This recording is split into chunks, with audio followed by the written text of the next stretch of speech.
November 11, 2024 ಸುಮಾಯ ಎಂಬ ಗರ್ಭಿಣಿ ಹೆಂಗಸು ಒಂದು ಹೊಸ ಜೀವಕ್ಕೆ ಜನ್ಮ ನೀಡುವ ನಿರೀಕ್ಷೆಯಲ್ಲಿ ಬಳ್ಳಾರಿಯ ಜಿಲ್ಲಾಸ್ಪತ್ರೆಯಲ್ಲಿ ಅಡ್ಮಿಟ್ ಆಗ್ತಾರೆ. ಸಾಮಾನ್ಯ ಡೆಲಿವರಿ ಅಲ್ಲದೆ ಹೋದ್ರೂ ಸಿಸರಿನ್ ಡೆಲಿವರಿಯ ಮೂಲಕ ಒಂದು ಆರೋಗ್ಯಕರ ಮಗುವಿಗೆ ಜನ್ಮ ನೀಡ್ತಾರೆ. ಹೆರಿಗೆಯ ನಂತರ ಅವರ ಸ್ಥಿತಿ ಹದಗೆಟ್ಟಿದ್ದರಿಂದ Vijayanagara institute of medical sciences VIMS ಅಲ್ಲಿ ಅಡ್ಮಿಟ್ ಆಗ್ತಾರೆ. 24 ದಿನಗಳ ಆರೈಕೆಯ ನಂತರವೂ ಅವರ ಸ್ಥಿತಿ ಗಂಭೀರವಾಗ್ತಾ ಇದ್ದಂತೆ ಅವರನ್ನು ಬೆಂಗಳೂರಿಗೆ ಶಿಫ್ಟ್ ಮಾಡಲು ನಿರ್ಧರಿಸ್ತಾರೆ. ಆದರೆ ಡಿಸೆಂಬರ್ 5, 2024 ಅವರ BP ತೀವ್ರವಾಗಿ ಕುಸಿದು ಬಹು ಅಂಗಗಳ ವೈಫಲ್ಯದಿಂದ ಅವರು ಮರಣ ಹೊಂದ್ತಾರೆ. ಕುಟುಂಬದವರು ವೈದ್ಯಕೀಯ ನಿರ್ಲಕ್ಷ್ಯದ ಬಗ್ಗೆ ಕಂಪ್ಲೇಂಟ್ ಮಾಡಿದಾಗ ಗರ್ಭಕೋಶದಲ್ಲಿ ಮಗುವಿಗೆ ಉಸಿರಾಟ ತೊಂದರೆ ಇತ್ತು ಅಂತ ಎಲ್ಲವನ್ನ ಮುಚ್ಚಾಕೋಕೆ ಟ್ರೈ ಮಾಡ್ತಾರೆ.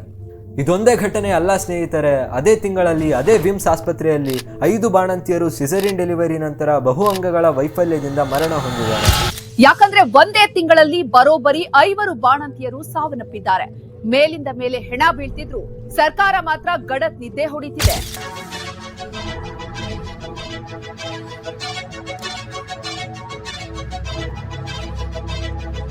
ನವೆಂಬರ್ 9 ವಿಮ್ಸ್ ಆಸ್ಪತ್ರೆಯಲ್ಲಿ 14 ಸಿಸರಿನ್ ಡೆಲಿವರಿ ಮಾಡಲಾಗಿದೆ. ಆದರೆ ಗಮನಿಸಬೇಕಾದ ವಿಷಯ ಏನಂದ್ರೆ ಅದೇ ದಿನ ಆರೋಗ್ಯದಲ್ಲಿ ಹಠಾತ್ ಕುಸಿತದಿಂದ 2 ಬಾಣಂತಿಯರು ಸಾವನ್ನಪ್ಪಿದ್ದಾರೆ. ಇದು ಬಳ್ಳಾರಿಗೆ ಮಾತ್ರ ಸೀಮಿತವಾಗಿಲ್ಲ. ರಾಯಚೂರು ಜಿಲ್ಲೆಯಲ್ಲಿ ಕಳೆದ 3 ತಿಂಗಳಲ್ಲೇ 10 ತಾಯಂದಿರ ಸಾವುಗಳು ವರದಿಯಾಗಿದ್ದು ಸಿಂಧನೂರು ತಾಲೂಕು ಆಸ್ಪತ್ರೆಯಲ್ಲಿ 4 ಸಾವು ಸಂಭವಿಸಿವೆ. ಈ ವಿಡಿಯೋ ರೆಕಾರ್ಡ್ ಮಾಡ್ತಿದ್ದೆ ಅಷ್ಟರಲ್ಲೇ ರಾಜ್ಯದಲ್ಲಿ ಮತ್ತೊಂದು ಬಾಣಂತಿಯ ಸಾವಿನ ಸುದ್ದಿ ವರದಿಯಾಗಿದೆ. ಬೆಳಗಾವಿಯ ಬಿಮ್ಸ್ ನಲ್ಲಿ ಮತ್ತೆ ಬಾಣಂತಿಯರ ಸಾವಿನ ವಿಚಾರ ಕೇಳಿ ಬರ್ತಾ ಇದೆ. ಮತ್ತೊಂದು ಸಾವಾಗಿರುವಂತಹ ಕೇಸ್ ಇದು. ವೈದ್ಯರ ನಿರ್ಲಕ್ಷ್ಯಕ್ಕೆ ಬಾಣಂತಿ ಸಾವನ್ನಪ್ಪಿರುವಂತಹ ಆರೋಪ. ಬೆಳಗಾವಿ ಜಿಲ್ಲೆಯಲ್ಲಿ ಕಳೆದ 6 ತಿಂಗಳಲ್ಲಿ 29 ಬಾಣಂತಿಯರು ಮತ್ತು 322 ಶಿಶುಗಳ ಸಾವುಗಳು ವಿಳಂಬವಾದ ಚಿಕಿತ್ಸೆ, ಅತಿಯಾದ ರಕ್ತಸ್ರಾವ ಮತ್ತು ವೈದ್ಯಕೀಯ ನಿರ್ಲಕ್ಷ್ಯದಿಂದ ದಾಖಲಾಗಿವೆ. ಡಿಸ್ಟರ್ಬಿಂಗ್ ವಿಷಯ ಏನಂದ್ರೆ ಬಳ್ಳಾರಿಯಲ್ಲಿ ಬಳಸಲಾದ ಅದೇ IV ಫ್ಲೂಯಿಡ್ ಅನ್ನ ಎಲ್ಲಾ ಕಡೆ ಬಳಸಲಾಗಿದೆ. ಹಾಗಾದ್ರೆ ಏನಿದು IV ಫ್ಲೂಯಿಡ್? ಇದನ್ನ ಸರ್ಕಾರ ಮೊದಲೇ ಬ್ಯಾನ್ ಮಾಡಿತ್ತಾ? ಬ್ಯಾನ್ ಮಾಡಿದ ಮೇಲೂ ಇದನ್ನ ಬಳಸಿದ್ದೇಕೆ? ಈ ವೈದ್ಯಕೀಯ ನಿರ್ಲಕ್ಷ್ಯಕ್ಕೆ ಯಾರ್ ಹೊಣೆ? ಇಷ್ಟೆಲ್ಲ ವಿಚಾರಗಳನ್ನ ನಿಮ್ಮ ಮುಂದೆ ತಂದಿಡ್ತೀನಿ. ನಾನು ನಿಮ್ಮ Deepak Elival. Stay tune.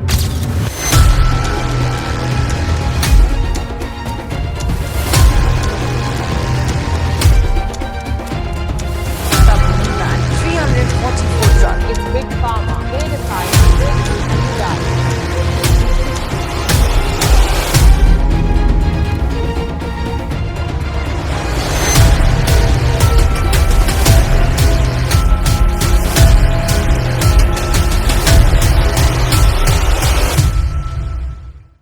Maternal death ಅಂದರೆ ಒಬ್ಬ ಗರ್ಭವತಿ ಪ್ರೆಗ್ನೆನ್ಸಿಯ ಸಮಯದಲ್ಲಿ ಅಥವಾ ಮಗುವಿಗೆ ಜನ್ಮ ನೀಡಿದ 42 ದಿನಗಳ ಒಳಗೆ ಮರಣ ಹೊಂದಿದರೆ ಅದನ್ನು ಮೆಟರ್ನಲ್ ಡೆತ್ ಅಂತ ಕರೀತಾರೆ. ವಿಶ್ವ ಆರೋಗ್ಯ ಸಂಸ್ಥೆಯ ಪ್ರಕಾರ ಮೆಟರ್ನಲ್ ಮಾರ್ಟಾಲಿಟಿ ಅನ್ನೋದು ದೇಶದ ಆರೋಗ್ಯದ ಗುಣಮಟ್ಟವನ್ನು ಸೂಚಿಸೋ ಒಂದು ಸೆನ್ಸಿಟಿವ್ ಇಂಡಿಕೇಟರ್ ಆಗಿದೆ. 2020 ಪ್ರಕಾರ ಭಾರತದ ಮೆಟರ್ನಲ್ ಮಾರ್ಟಾಲಿಟಿ ರೇಟ್ MMR 97 ಆಗಿದೆ. ಅಂದರೆ 1 ಲಕ್ಷ ಜನನಗಳಿಗೆ 97 ಸಾವುಗಳು ಎಂದರ್ಥ.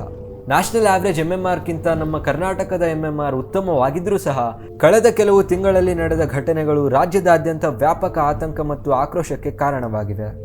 ರಾಜ್ಯದ 9ನೇ ಬೆಸ್ಟ್ ಆಸ್ಪತ್ರೆ ಆಗಿದ್ರೂ ಸಹ ವಿಮ್ಸ್ ಆಸ್ಪತ್ರೆಯಲ್ಲಿ ನಡೆದ ದುರಂತದ ಸತ್ಯವಾದರೂ ಏನು? ನಡೆದಿರುವ ಎಲ್ಲ ಘಟನೆಗಳಲ್ಲೂ ಕಾಮನ್ ಫ್ಯಾಕ್ಟರ್ ಏನಂದ್ರೆ ಸಿಸರಿನ್ ಡೆಲಿವರಿ. ನ್ಯಾಚುರಲ್ ಡೆಲಿವರಿ ಸಾಧ್ಯವಾಗದ ಸಂದರ್ಭದಲ್ಲಿ C-ಸೆಕ್ಷನ್ ಅಥವಾ ಸಿಸರಿನ್ ಡೆಲಿವರಿ ಮಾಡಲಾಗುತ್ತೆ. ಸಿಸರಿನ್ ಡೆಲಿವರಿಯಲ್ಲಿ ಸ್ಕಿಲ್ಡ್ ಪ್ರೊಫೆಷನಲ್ಸ್ ಮತ್ತೆ ಸೇಫ್ ಮೆಡಿಕಲ್ ಸಪ್ಲೈಗಳ ಅವಶ್ಯಕತೆ ಇರುತ್ತೆ. ಬಳ್ಳಾರಿಯಲ್ಲಿ ನಡೆದ ದುರಂತದಲ್ಲಿ ಇಂಟ್ರಾವೆನಸ್ ಫ್ಲೂಯಿಡ್ ರಿಂಗರ್ಸ್ ಲ್ಯಾಕ್ಟೇಟ್ ಅನ್ನ ಬಳಸಲಾಗಿದೆ. ರಿಂಗರ್ಸ್ ಲ್ಯಾಕ್ಟೇಟ್ ಅನ್ನೋದು ಡಿಹೈಡ್ರೇಷನ್ ಸಮಯದಲ್ಲಿ ನೀಡಲಾಗುವ ಒಂದು ಫ್ಲೂಯಿಡ್ ಆಗಿದೆ. ಇದರಲ್ಲಿ ರಿಹೈಡ್ರೇಷನ್ಗೋಸ್ಕರ ನೀರಿರುತ್ತೆ.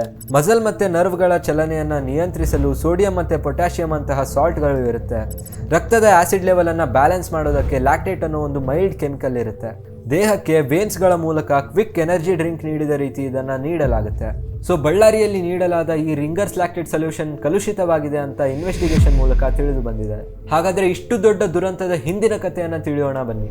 ವೆಸ್ಟ್ ಬೆಂಗಾಲಿನ ಪಶ್ಚಿಮ ಬಂಗ ಅನ್ನೋ ಒಂದು ಫಾರ್ಮಾಸ್ಯೂಟಿಕಲ್ ಕಂಪ್ನಿ ಈ ರಿಂಗರ್ಸ್ ಲ್ಯಾಕ್ಟೇಟ್ ಸೊಲ್ಯೂಷನ್ ಅನ್ನ ನಮಗೆ ಸಪ್ಲೈ ಮಾಡುತ್ತೆ. ಅಕ್ಟೋಬರ್ 2023 ಪಶ್ಚಿಮ ಬಂಗಾದಿಂದ ಡಿಸ್ಪ್ಯಾಚ್ ಆದ IV ಫ್ಲೂಯಿಡ್ಸ್ ಬೆಂಗಳೂರಿನ ಮಾಗಡಿ ರೋಡಲ್ಲಿರೋ KSMSCL ವೇರ್ ಹೌಸ್ ತಲುಪುತ್ತೆ. ಇಲ್ಲಿಂದಾನೇ ವೈದ್ಯಕೀಯ ನಿರ್ಲಕ್ಷ್ಯತೆ ಶುರುವಾಗುತ್ತೆ. ಸೆಕ್ಯೂರಿಟಿ ಪ್ರೋಟೋಕಾಲ್ಸ್ ಪ್ರಕಾರ ನಡಿಬೇಕಾಗಿದ್ದ ಫ್ಲೂಯಿಡ್ ಟೆಸ್ಟಿಂಗ್ ನಡೆಯೋದಿಲ್ಲ. 5 ತಿಂಗಳ ನಂತರ ಅಂದರೆ ಮಾರ್ಚ್ 18, 2024 ಡೆಲಿವರ್ ಆದ 195 ಬ್ಯಾಚ್ಗಳಲ್ಲಿ 10 ಬ್ಯಾಚ್ಗಳನ್ನು ಮಾತ್ರ ಮೊದಲ ಬಾರಿ ಟೆಸ್ಟಿಂಗ್ಗೆ ಕಳಿಸ್ತಾರೆ. ಒಂದು ಬ್ಯಾಚಲ್ಲಿ 25,000 ಬಾಟಲ್ಗಳು ಇರುತ್ತೆ. ಸೊ ಟೆಸ್ಟ್ ಮಾಡಿದ 10 ಬ್ಯಾಚ್ ಸೊಲ್ಯೂಷನ್ಗಳಲ್ಲಿ 2 ಬ್ಯಾಚ್ಗಳು ಕಲುಷಿತವಾಗಿವೆ ಅಂತ ಪ್ರೂವ್ ಆಗುತ್ತೆ. ಅಂದರೆ 50,000 ಬಾಟಲ್ಗಳು ಉಪಯೋಗಕ್ಕೆ ಯೋಗ್ಯವಲ್ಲ ಅಂತ ಪ್ರೂವ್ ಆಗುತ್ತೆ.